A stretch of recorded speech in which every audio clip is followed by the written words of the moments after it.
Yeah. Ordered filled, check us out. You know what time it is. This is the Mighty Soldiers exclusive. Yeah. Let's get it. Let's get it. Andy, what's up, man? Hey, those are great books. Thank Gianni for that also. But hey, You man, got a heck of a great setup. event so far, and really happy to be here. Thanks, man. And your camera setup is awesome.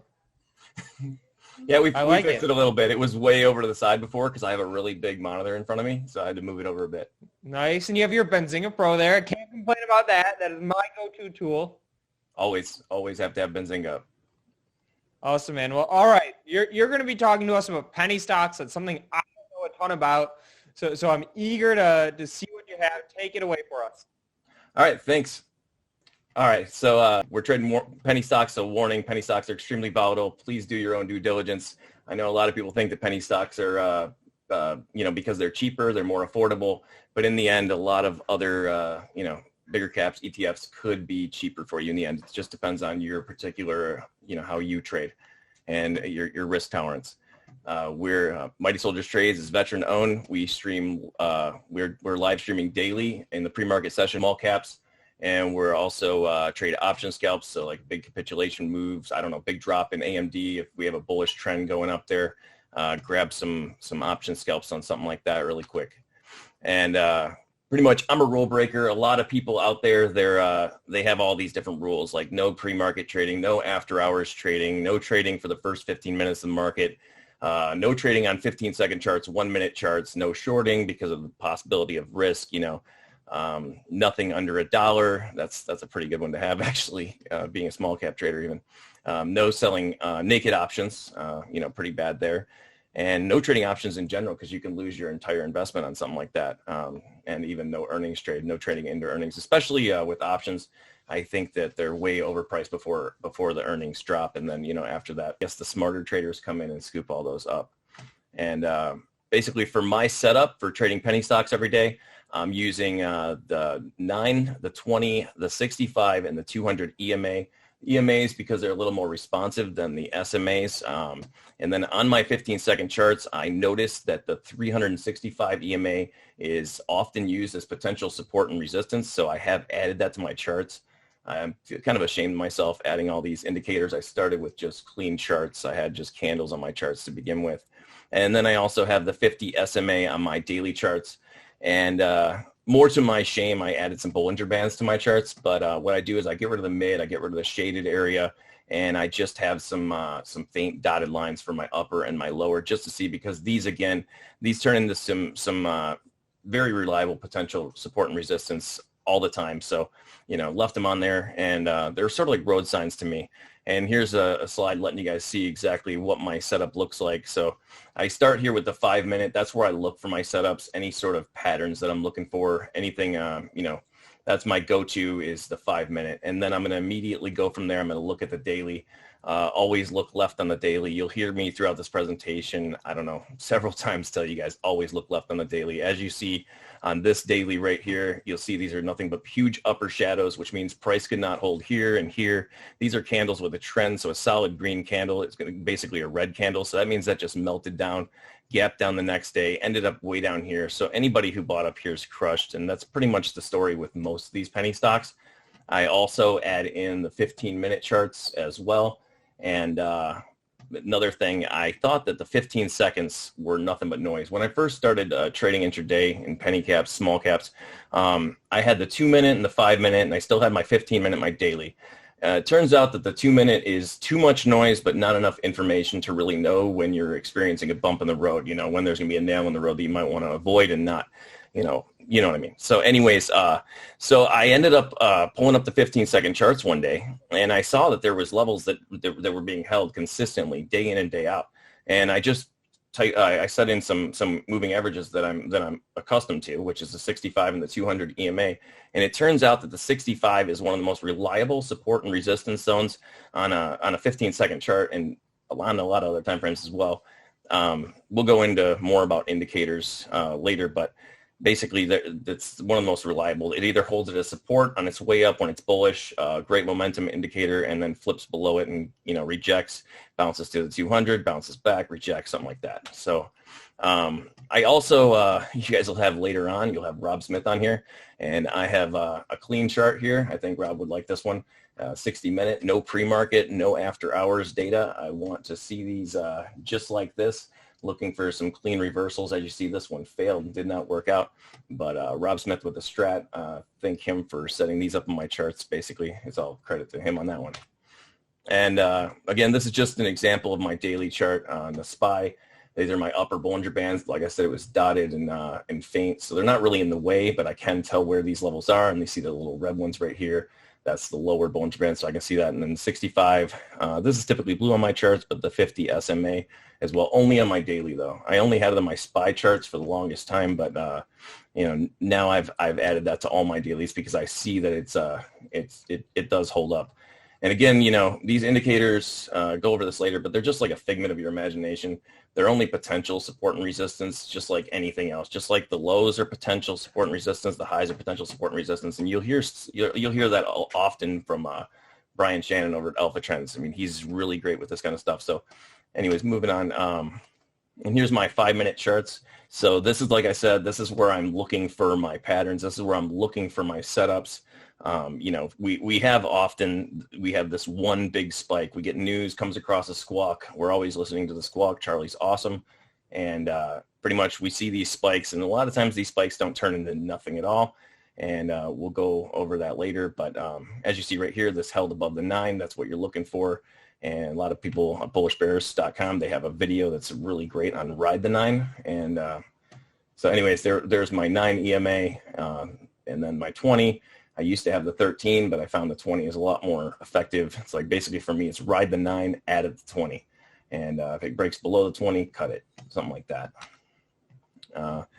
So here again, 15-second charts. A lot of people would think the 15-second charts are nothing but noise, but you can see and recognize the support and resistance forming as it's happening with these 15-second charts. Yeah, we had somebody in our live stream every day.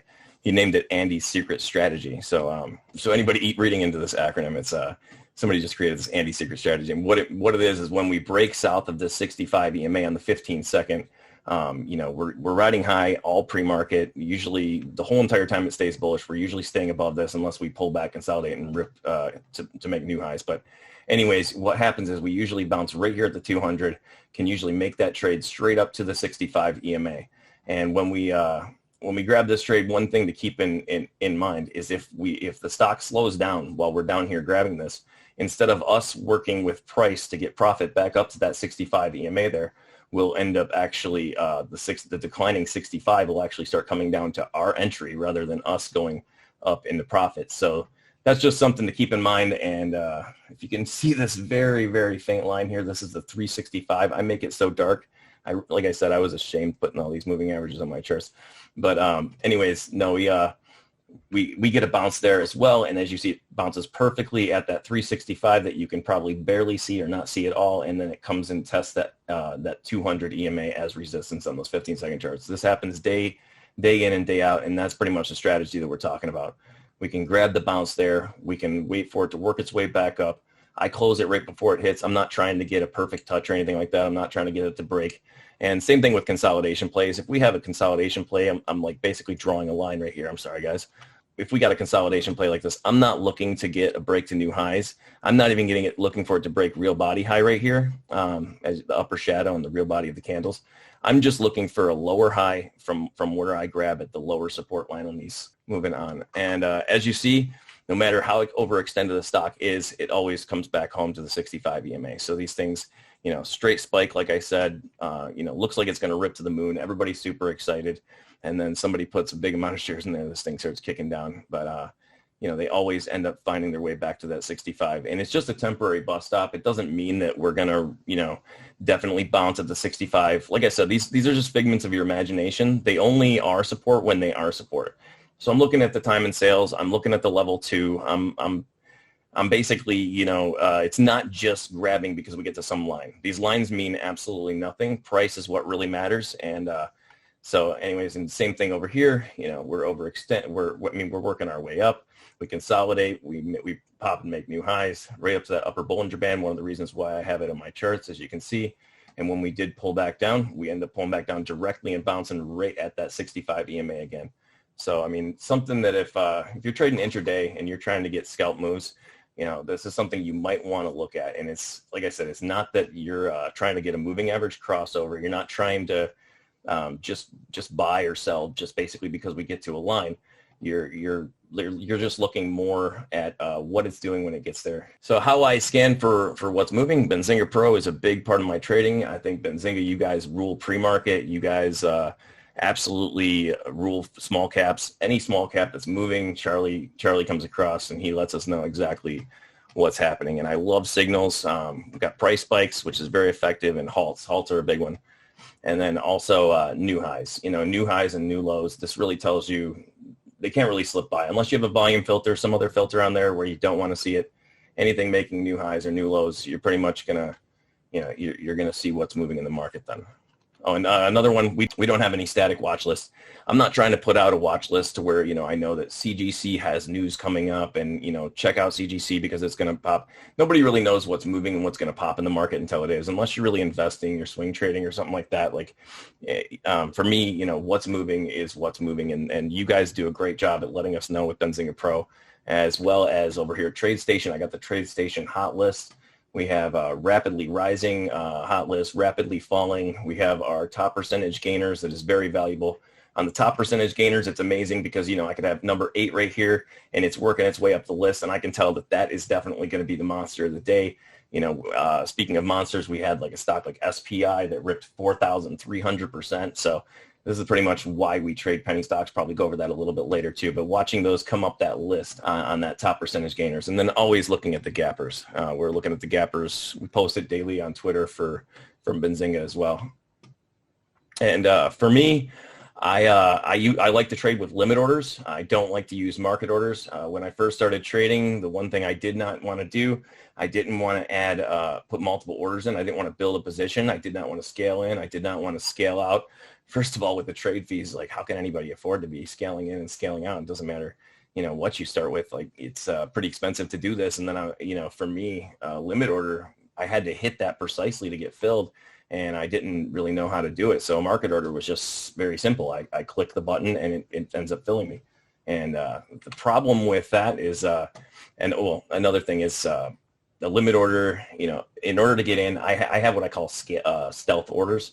And for what that means pretty much is that I'm going to get in where I can get filled. I'm going to get out where I know I can get filled. I'm not trying to like show my order in advance that, hey, I'm going to try to get out at $7.30 when we're down at 7.01, because a lot of times when I do that, and I can tell you CODX is one of them, I put in my order up above the ask in CODX, and as soon as I showed my order, that thing turned around fast. I was sitting in nice profit and ended up closing with a pretty decent loss. Nothing, outside of my risk, but definitely I've learned my lesson not to show my orders. And what do I mean by getting in with stealth orders where I can? Bid +1 is a good one, ask -1, but you can also change that increment, especially over with TradeStation. They have auto limit orders.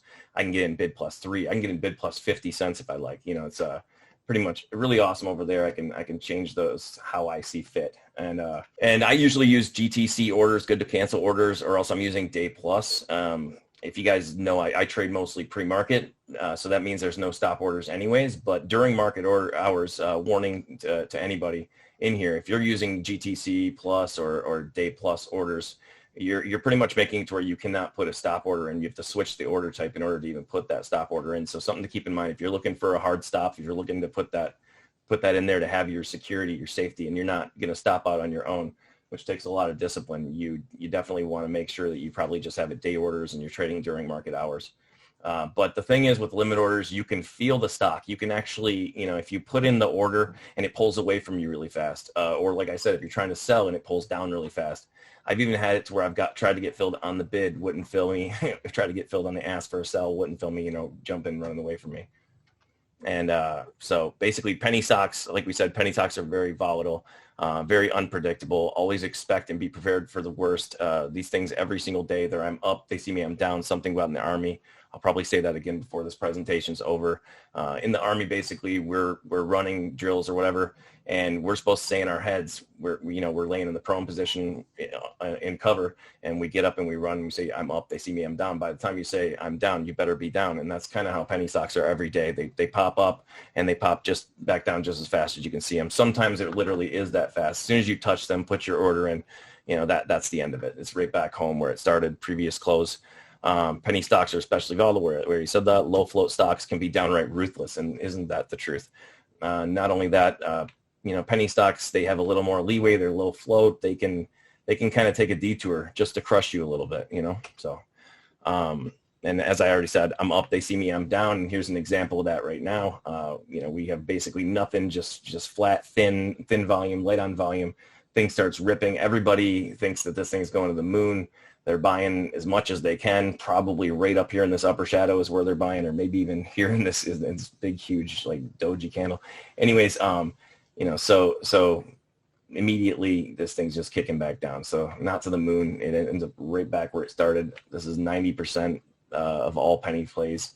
So if you're trying to average down, hoping that it's going to pop back up, if you're a bag holder and you're hoping that these things are going to turn around, the likelihood of that is just really not that likely, honestly. So this slide just basically for fun, letting you know Benzinga Pro, showing you when the offerings are coming through. Like that's heaven's gates up there, and here's the market maker driving you to hell with an offering. And I don't know about you guys, but for me, as soon as I see an offering come through, if I'm holding that and it starts to get shaky, I don't care how much I'm losing. I'm just hitting that sell order. I'm getting out immediately. And in that case, a market order might be best for you. I still don't put market orders through. I would rather lose money on slippage or whatever. Just, no thank you for the market orders. Particular stock, I mean, this is not the best example of this, but as you see, we've drawn this sort of trend line here. And a lot of the stocks that we've been seeing pop up lately, they'll have a similar situation to like this, and then they break and fly to the moon. And the other way to look at this is basically, we're pulling in the net. The fisherman's got his net out on one side, pulling in the longs, and he's pulling in the shorts that are trying to get in right here, keeping them on a profit as well. And ATIF, this is basically what I'm doing. I'm on an imaginary support on these on this consolidation, like a bull flag consolidation. Anytime I see any sort of like bull flag, I'm immediately drawing like a resistance trend line here, like a triangle sort of pennant, and drawing that support line. And I consider it a broken pattern, and this is one of the reasons why we get out too. So if we break this lower support here on this consolidation, pretty much that's a broken pattern. And again, this is just typical with most penny stocks. So if you are going to trade penny stocks thinking they're cheaper and they're the better way to go, they're going to get you richer faster or whatever it is. And especially if you're putting in way too big of positions, just keep in mind that most of these don't work out. They're penny stocks for a reason, and you really you can only lose what you expose. And that's pretty much how I put it. Like, if you put in 10,000 shares in this, it ain't going to work out too well for you, and you're going to get hit really hard. But if you put in only 100 shares or less, and I know, anyways, we'll go over that later, but just what you expose is all you can lose.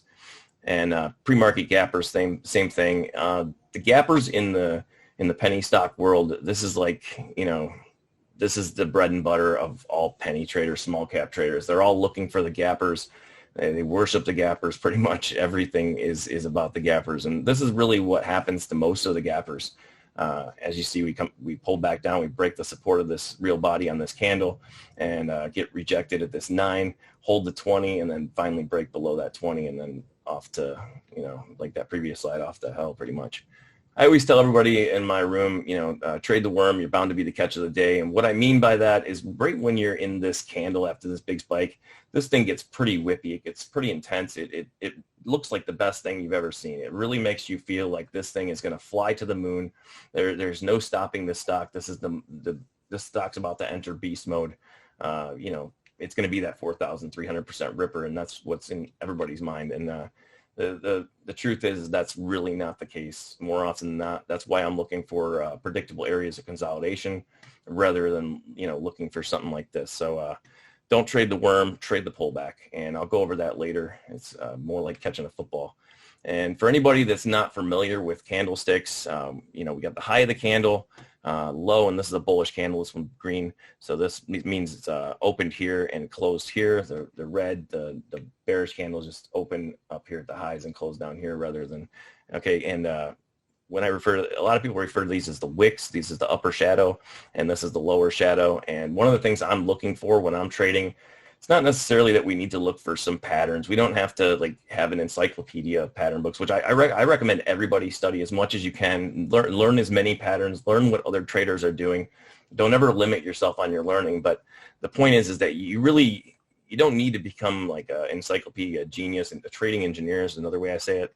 Just look for the upper shadows, the weakness where it couldn't hold price up at the highs. Look for the lower shadows where it couldn't hold at the lows and it's getting some supports coming in, and look for higher lows, lower highs, stuff like that. Just look for and upper and lower shadows. Again, we got this huge upper shadow. This is not the best example, but the point is that when you see these upper shadows, even these little upper shadows here, price could not hold. And one of the things I want to tell you guys, I'm probably going to go over this again, but this is a perfect example. You see when this first popped here, what I'm looking for is I'm looking for a real body rejection on this next candle. So no matter, even if it's moving higher like it is, you got to understand when you see this taking place from this first green spike and you see this now red candle, this was green and it looked like it was pushing up and about to beast out up here. But even when that's happening, I'm looking and expecting a real body rejection at this level. So I'm not just buying once we're up above this candle here on the 5-minute. I'm actually anticipating this. And then we can look for the pullback or whatever might be. And then as you see up here, same thing. We ended up having this spike. Then we had the real body rejection right there. I mean, we do have this upper shadow here, but just another thing that we're always keeping in mind is the real body rejection, where price could hold and where it's rejected at. And like I said, waiting for it to come to you. So, it's like catching a football. When you catch a football, you bring it into your body. You move with it when you catch it. Like you absorb the impact. If you put your fingers out and you just let a football hit your fingers, I've seen a guy, he snapped his finger, just not bringing it into his body, just putting his fingers out there like that. And that's exactly what's going to happen to you if you're trying to trade these beast mode stocks, like these rippers, whether it's 100% ripper, which is very common these days. We have 100% rippers, 200, 300% rippers, 4,300% in SPI. We had Kodak and beasted out to like 60. We'll show the slide of that later.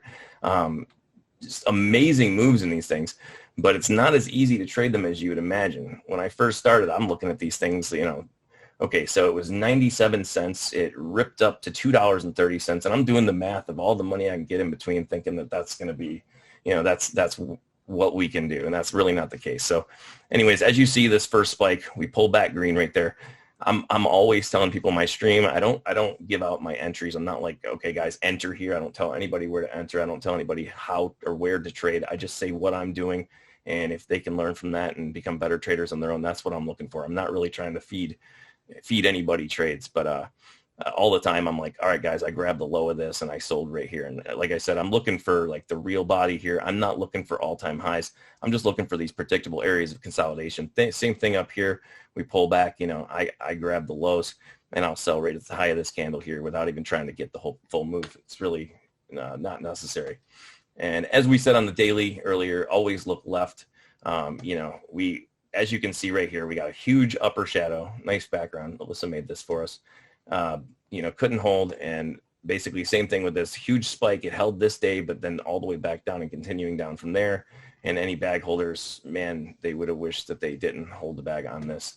I'm not even sure anymore what stock this was, but most of these spikes that you see on these things, it spikes, not hold. It spikes, it doesn't hold. This is a candle with trends, so it's it's gapped up here. Everybody's thinking it's going to the moon, and what happens? It's rejected and comes back down and works its way down again. Bag holders are not happy. And even the most recent candles, again, candles with trends. So any solid green candles are like red candles. So same thing. So always look left on your daily and know what kind of abuse this stock has given traders in the past. And it's likely that it will do that again. They don't really hold back on showing you the same behavior. They don't mind at all, because there's tons of traders willing to do it over and over and over. It's like touching the stove, knowing it's hot. Let's do that again. Fun stuff. So pump and dumps on the daily charts, same thing.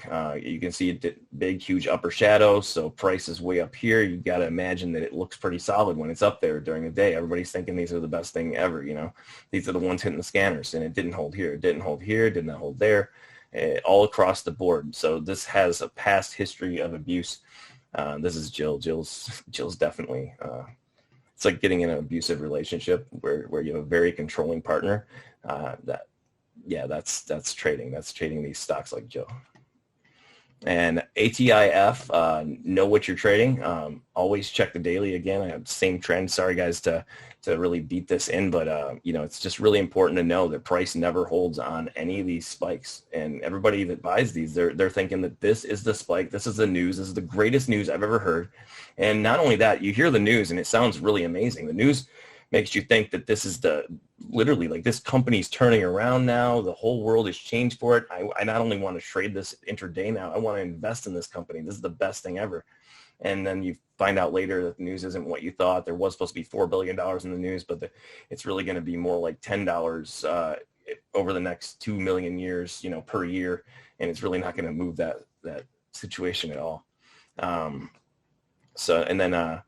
Again, like I said, penny stock traders love to trade gappers, and here's the gapper. And what do we have? We did hold in here some inside candles for a while, and then just breaking down and getting rejected. And anybody holding the bag on here is not happy. Anybody averaging down is same situation. So this is what happens to most of the gappers. Don't be a bag holder. And speaking of bag holder, if I can, put this out there. Maybe what we should do is if we have a max risk, like for example, let's say I have a 1-to-1. I go for 1% on my account every day. I'm not trying to get 1% of my account every day. I just do that for risk management purposes. I'm just trying to ensure that I'm not trying to go for 15% or some ridiculous number. 1% is pretty ridiculous as it is. But anyways, I'm doing that for risk management purposes only. I don't mind if I don't reach 1%. But say 1% is the max risk that I'm willing to go on my account, per day. If I have bags, I would suggest maybe, and you guys do what's good for your accounts, but maybe if you reach 3 times your daily max risk on your entire collection of bags, maybe that should be the moment just to cut it, so you can actually live to fight another day and not let these things get so out of control. Because I see people, 80% down on their accounts, 90% blowing up their accounts, but it doesn't matter. It's just something we don't want to be doing. If we can have a max risk on our bags, whatever we set of that individually, that would be favorable. And I do that personally. I'm not holding bags, 20% of my account in some stock that didn't work out for me. I don't care if it's an investment, a day trade, or whatever it is. It's just not going to be sitting there like that for me. And then as we were talking about earlier, we had the mega rippers. I think this was 4,300% that day. SPI here, we came off of like $3, $2 range. I don't know where it came off, but anyways, you guys see that it went way up over $40, $50 even. So we have monster rippers. This is why we trade small caps, because the opportunities they're endless. It seems to be every week there's something new, something amazing ripping. But we'll talk about that in a second with Kodak. That it's just sometimes looks can be deceiving. But as you see, big huge upper shadow didn't hold its gains. I guess gapped up and closed that all the way back down the next day and traded down holding flat. So anybody who thought there was hope in here just got crushed. But a lot of money made and a lot of money lost in these mega rippers. And then Kodak, they had the Trump and dump, if you want to call it, not to be political, whichever way you are, that means nothing. But they had news from, with Trump, and they went to $60. A lot of people are like, what? How is this even happening? This camera company or whatever they call it, or whatever they think about this company. But $60. But the point is that it halted most of the way up, and then it only let people in. They only let people in up near the highs. There was opportunities to get in and out, but not much. It was halted more often than not. And then when it came out of that halt, I think it was like $60. It teetered for a little bit, and it ended up down at like 30. So cut that in half. So any traders that bought up at the highs on this, they were definitely not happy. That was a horrible day for anybody there. And I know that a lot of people in our room over at the Bullish Bears, they ended up making some pretty decent profit. And we all had our popcorn. We were talking about how awesome it was just watching this. It's like watching the Super Bowl or, something pretty amazing stuff, being able to see these moves. And Tough Built, that's another one. It went to 550 right out the gate. I mean, it IPO'd, and then one day it ripped to 550. And then every single guru or day trader out there, they were really interested in TBLT. It was the best thing since sliced bread. Heard that for the first time in the Army from my NCO. But since then, everybody feels like this stock's going to turn around. It's going to be amazing. I keep an eye on it, but as you can see, it doesn't hold any of its gains. It's another one. This is the candle with trend. It's just melting down. These are not holding on any of these spikes, and you can see the obvious trend. Always know the trend. I got caught in Kronos, CRON. I wasn't paying attention to the trend. It had a bullish trend, the opposite of this. It was going up, so the moving averages had a positive slope. But what had happened is we had this huge spike that went above the trend line on that. And I wasn't paying attention to the fact that I was trading far above the trend. It had a really nice bullish trend, and then I was way above that, and I just got crushed right back down on that one. I learned the hard way. I think everybody in my house, all three of us ended up losing on Kron that day. I think that was the day that Andrew left, came out on CNBC about it. That was pretty awesome. But just always know. And then we have reverse splits, trade down again after the reverse split. So you think that, okay, the reverse split and everything's going to be better for this stock. No, it's not. It's still trading down, went back below $1, even though the reverse splits was to keep it above $1. And then you have dilution, so even if you were at 550 before, whatever 550 is now, it's no longer the same. It's like having a little kitten, as that kitten grows up, it needs to eat more and stuff. And it's just a lot different of an animal. So anybody anticipating one of the bag holding stocks that they have to turn back into that, that previous monster ripper or go back there so easily, it may not be the case. Predicting halts, what is this witchcraft? When you have a stock that's about to halt, I predict the halts a lot. I'll tell people in the stream that, this stock's about to halt. And what I'm looking for, it's really not, there's nothing really to it. Anybody can do this. If you see the stock and it gets locked up between 1 penny, so let's say it's 560 on the ask, 559 on the bid, or in this case, actually, it's $5 and 504. So anyways, it's locked up. It's not moving. And you see that we got 850 here, but this wall here, the 52,000, this would be an ever-growing wall. So we might be 26,000, then 52,000, then 100,000, 130. It might go back down to 90 and back up a little bit. But the point is, you have this ever-growing wall, and it's not letting the stock move, not even one tick, 1 cent, whatever. It's locked up. So when you see the stocks get locked up, first thing you want to do is look over at your level 2, either on the bid side or the ask, and that may matter. It may not matter, but I look at this as if we have the ever-growing wall on the ask, that's probably going to be more of a bearish indication for this stock coming out of the halt.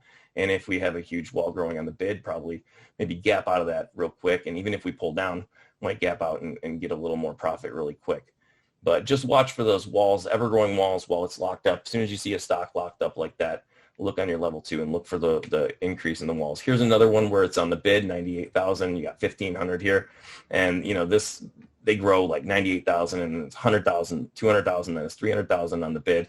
And then all of a sudden, Charlie comes across that it halts and you end up hearing on the signals as well. Love the signals. Love everything you guys got. And again, what we were talking about earlier, we're talking about the real body rejection. So, we got the spike here, and then we've worked this candle's, green up here. It's looking good, looking like we're going to continue back towards the highs. And like I said, I'm always anticipating that we come right back and get rejected just below the real body of the previous candle there on most of these plays.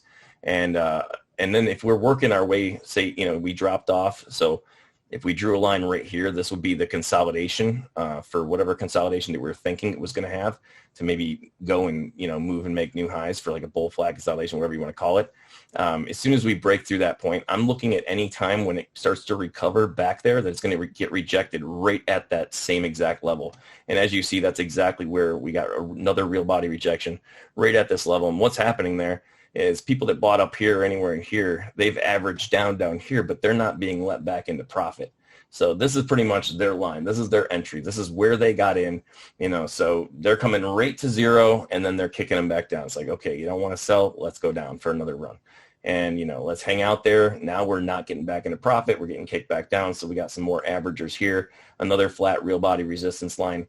And then you see the story continues down yet again. So I think that in the world of $0 commissions, we're seeing this a lot more to where you have this sort of stair-stepping action going down where, we bought up here, we averaged here because we don't have trade fees. We can start literally with 1 share and, put in 2, 4 shares, whatever here. Then we got 8, 16, 30, something, and that's pretty much why we're seeing this a lot more, I think, is because it got that $0 commission world, and nobody wants to give up. Nobody wants to quit. Everybody wants to just keep feeding their losers, and adding to a loser is not really a winning strategy. I just actually proved that today. That's a whole other story, but it's not a winning strategy. If you're trying to build a position within a reasonable area, I heard somebody on earlier saying the same thing. So if you're like trying to build a position and it works its way down a few cents and you want to still add to your position, I think that's fine as long as you're within max risk. Have a thesis on the play, know why you're entering, have a plan for what you're going to do when the stock works its way up, have a plan for what it's going to do when it works down. Always have 2 arrows in your mind, one going up, one going down. Don't anticipate that it's just going up or just going down. You always have to expect the worst. You have to expect either or and have a plan for both. And, most people, I think I sure didn't want to think about what I was going to do. I didn't know what the stock was going to do. So I couldn't tell you or myself, like, how am I going to manage this? So, now I see things a little bit differently. So like I said, right here, say we dropped off that resistance. I find the support. We got a real body support here. If I buy this, I'm not trying to even get back up to this real body here. I'm going to try to go a little bit lower just to make sure I can be sure to get filled. So this isn't just an upper shadow. And that's a whole other story I can get into as well. Like right here on this real body resistance, we have this upper shadow here, but that does not mean that you can get out at that upper shadow. Pretty much we could have a spread here. So you are down here being held under your number, and up here at this upper shadow, that's where the ask is sitting. But if you put your order in at that ask, there's no way it's going to fill you there. It's going to kick right back down like it did here. It's going to hold again at that, not even showing you that green anymore, and it's going to go for its next move down. And any questions along the way, guys, feel free to ask as well. And here's just another example. Real body rejection doesn't have to mean that you have a flat line right at that real body, like some sort of, anyways, it doesn't have to be exactly right at that level. Just like a lot of the patterns don't have to look perfect, so if you're studying patterns and everything, just understand the gist, why it's trading that way, and not necessarily, if you guys are wondering where we trade with 15-second charts, we're trading at TradeStation. TradeStation has, for me, I get amazing fills. I'm not saying they're the best because I can't really say that. I've not tried every broker in the world, but for me, the fills are amazing over at TradeStation. And I don't trade options with pennies. I trade more like huge drop-off moves. Like I said, like say we have a nice bullish trend and pretend this is a daily, on AMD, and all of a sudden, at market open, we get a huge, nice red candle. I'll go ahead and I'll grab some calls at the bottom of that real quick. I get in and get out. It's about 14% trade on something like that. It ends up working out pretty well for me.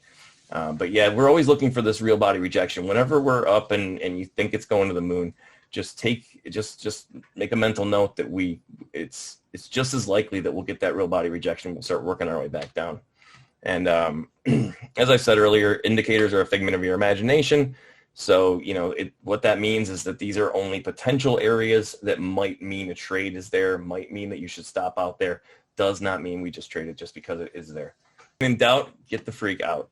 Do not sit there and chill in a trade that you're uncomfortable in. Not to mention, if you're uncomfortable, your share size might be too big. You might want to lighten up the position size. I've heard people say, and I don't get this, if you're feeling comfortable, maybe your share size isn't big enough. I think that there's no such thing as that. If we're consistently building our accounts and we're consistently growing and scaling our trade plan, then that's all that really matters. There's no such thing as not big enough, but there is a such thing as too big, guys. So always, if you're feeling stressed, if you feel like you need like blood pressure pills when you're getting into these plays, lighten it up. I start with what I feel is an insignificant position size when I take on my trades. I'm trying to I'm looking that this thing is like, I'm not going to make enough money off this. Next thing you know, it turns out I make more money off of the tiny position sizes than what I do when I get huge position sizes in there. I get more money off of 100 shares sometimes than I do off of thousands of shares. And it's maybe hard to believe, but that does work out like that a lot.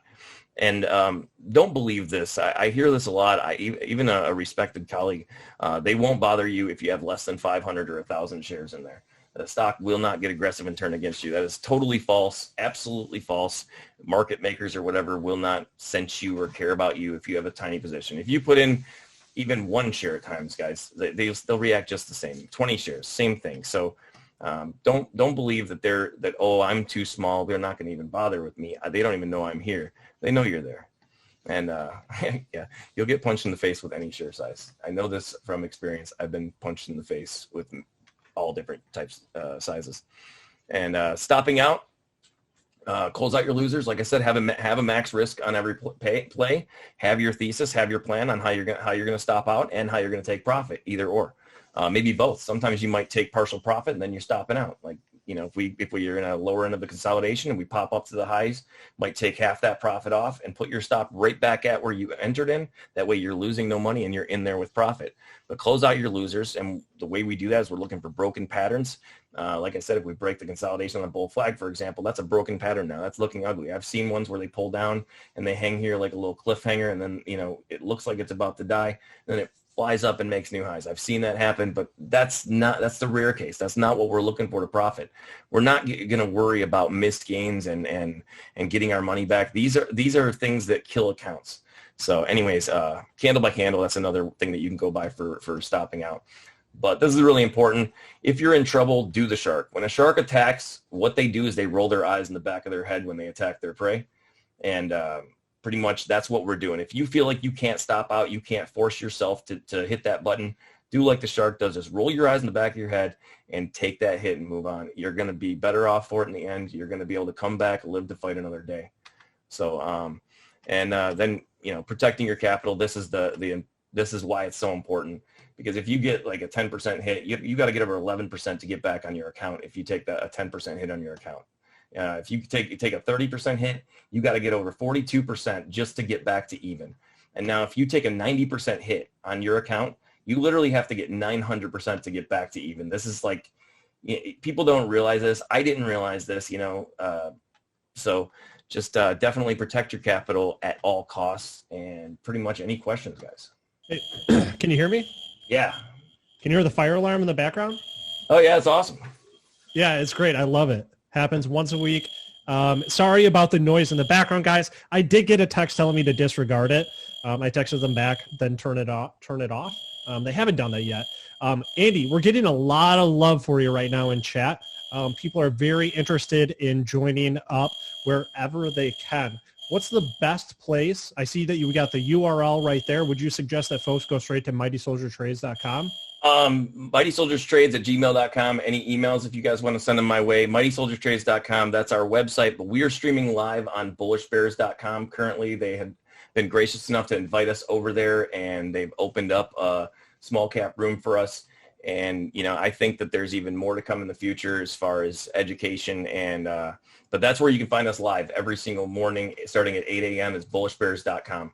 We stream live in their small cap room. And I mean, I couldn't be more thankful to have that. It's a great place, great community. Everybody in there is helping each other, letting each other know different alerts, and pretty funny too. A lot of love. A lot of love. We know the Bullish Bears guys, all very good people. Andy and his team, all very good people. We've got about 8 minutes here. So I want to ask a couple questions from chat, and I'll try to mute myself as quickly as possible because of the alarm thing. But do you have a volume rule, Andy? Anything around volume? The specific one here is like, do you only trade something that's above $1 million in volume? What do you? Sorry about that. I typically look for something if I'm scanning for it that has like over 150,000 traded.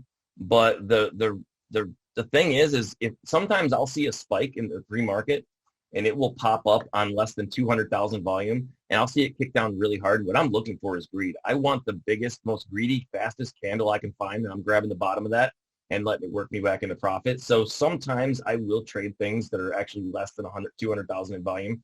But generally, I'm going to put in my scanner that I'm looking for something over 150,000 because it's just a lot of noise. You just get so many false alerts if you don't. So, the ones that matter, you'll know them anyways. They'll come across another way. But in your like new highs or whatever, maybe filter that by volume, keep it under 150 or over 150,000.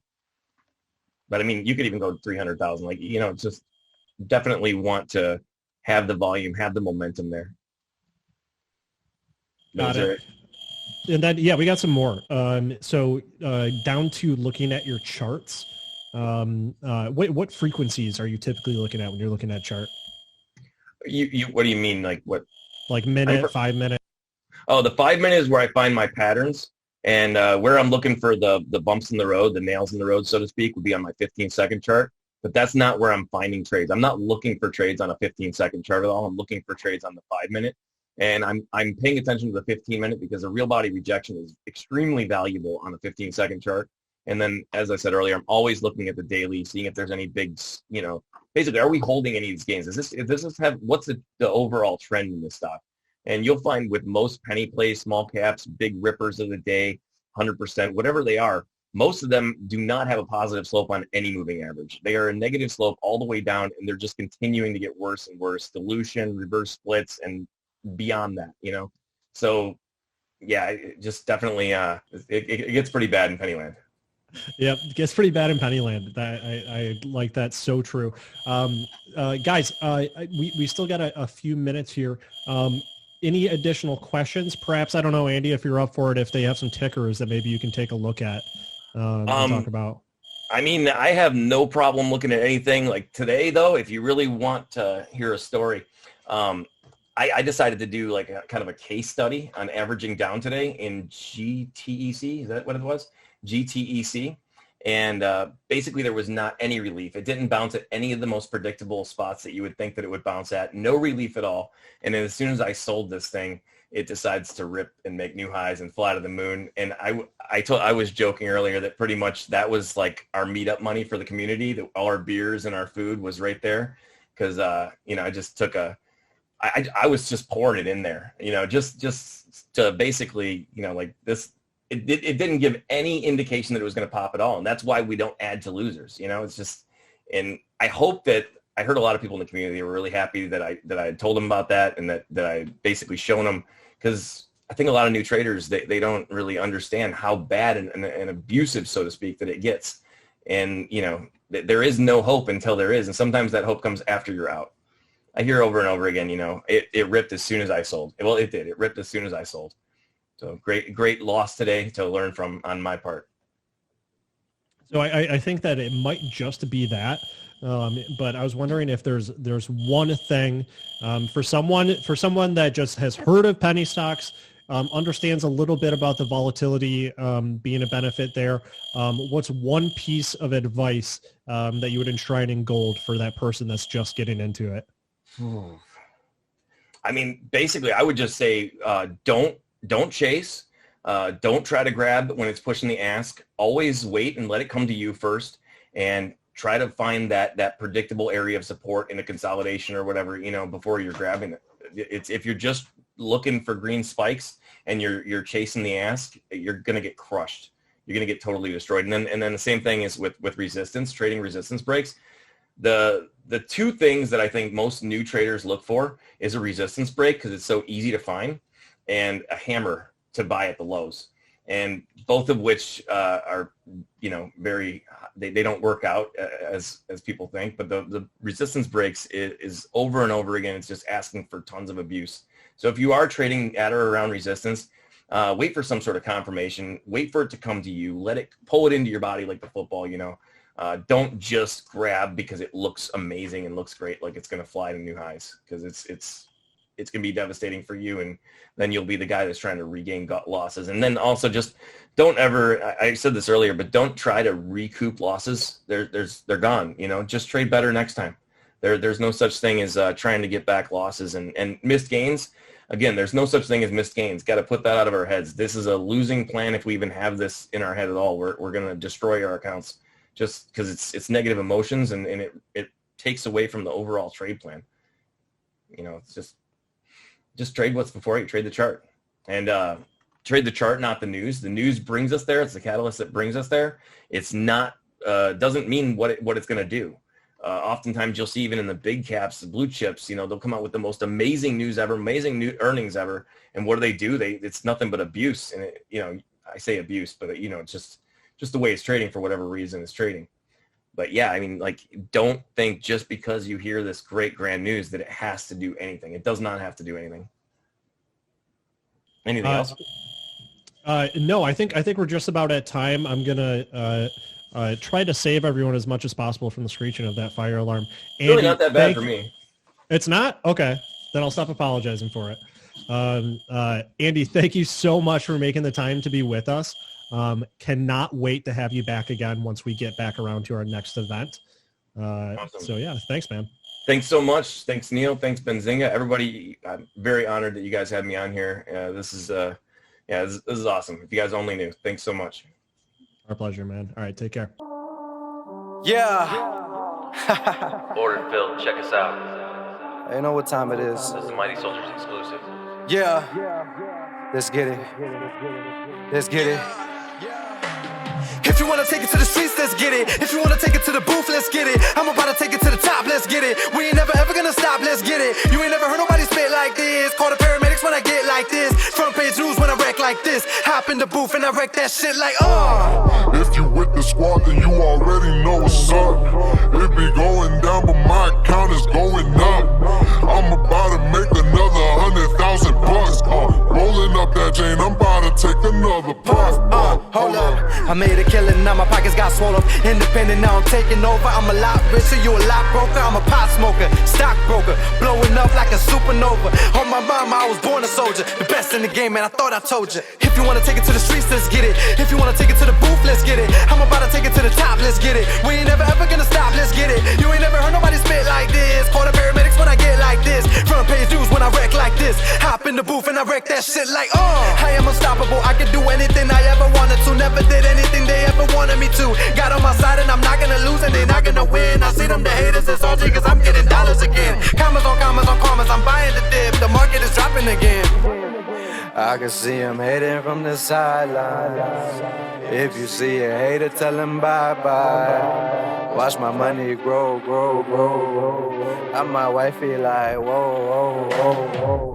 Whoa! Somebody better stop me cause there ain't no competition and I'm coming for the top position. Obliterating the opposition every time that I jot it in the composition. Everybody wanna stop and listen cause I bring it to you hotter than the oven in your mama kitchen. I'll be getting hit like a politician. I'ma get bread when you stack looking taller than Scottie Pippen. Ain't nobody ready for the Armageddon when I pop the clip and I ain't playing. I'm spraying you brain, I'm bringing the pain like Damon Wayne. You disappear like David Blaine. I'm dropping bombs, Saddam Hussein. Stop and aim, pop you lames and pop champagne. I ain't playing so stop the games, you know the name. If you wanna take it to the streets, let's get it. If you wanna take it to the booth, let's get it. I'm about to take it to the top, let's get it. We ain't never ever gonna stop, let's get it. You ain't never heard nobody spit like this. Call the paramedics when I get like this. Front page news when I wreck like this. Hop in the booth and I wreck that shit like,